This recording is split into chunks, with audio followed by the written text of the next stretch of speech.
I'm Michelle Lawrence. Welcome to Art Bubbles, the video shorts program where we look at art from the artist's perspective. Charles Justin was an accomplished and a fairly major city architect who began collecting art with his wife about 40 years ago. They've now built quite a major collection of contemporary art.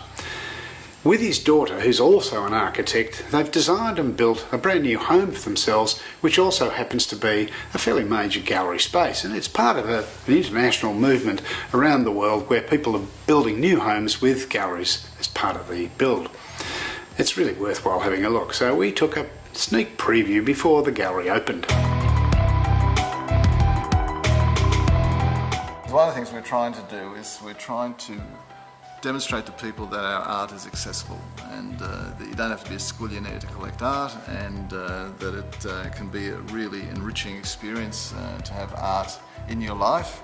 And so we'll be changing this on a regular basis, so when people visit us, hopefully more than once, then they'll be able to see lots of different art, and we'll also be sharing our art book collection with them so they can see books on art, especially on artists that we collect. And so it'll be a very informal arrangement from that point of view, and hopefully people get to meet each other as well, and who knows what can come out of all that.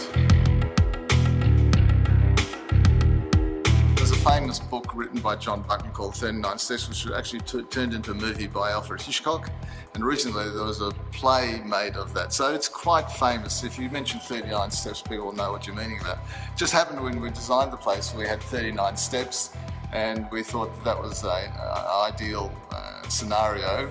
And so what we wanted to do is actually turn it into an artwork. So as you can see, each of the risers has got LED strips, and each of these strips can be individually controlled. And so what the artists have done is that there are 50 different lighting programs, and these sensors which are on the side here, as people walk up the stairs, they'll actually trip into the next pattern.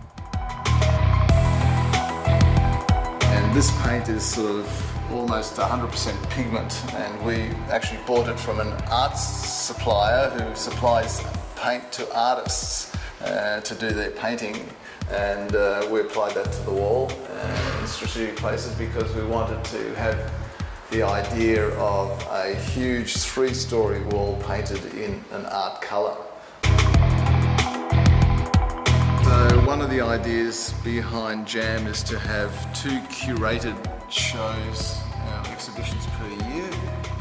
We're great believers that art should say something, and so our inaugural exhibition is called Divine Abstraction. Tony Kraus based the composition on the thesis he did, which incorporated the sort of traditional striped canvas awnings that people used to have outside their suburban homes. And he came up with the striped composition, which we then clad the gallery. And so one of the things we wanted to do here was to actually have the external composition reflect what's happening internally. So the gallery can be read separately, as can the apartment on top, as can the stairs. So once you come inside, the external composition of the building all of a sudden have some relevance as you move through the place to see its various components as to how they come together.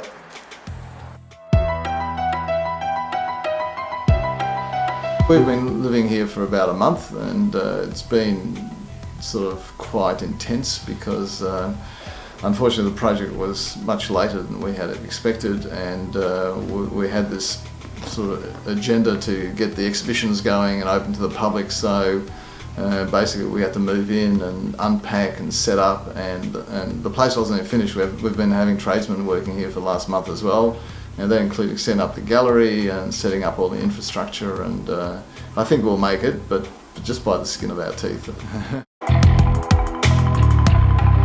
We have 3 visits potentially available per week, 2 during the week and 1 on the weekend, with a maximum of 25 people. And then we have a permit for 10 events, which includes openings and public programs. So up to 70 people. And So people, if they wish to visit, have to register on our website through Try Bookings.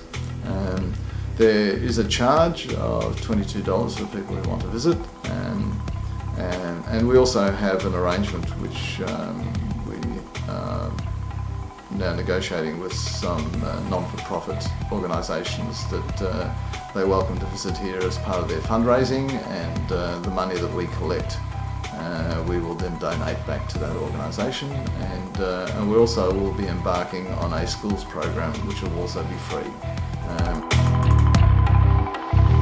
So yeah, look, it's a whole new world for us, and we don't really know what we're jumping into. We're sort of jumping into the deep end, and but I think that's part of the excitement of going into unknown territories. So we hope to learn a lot through it, and we hope to be challenged.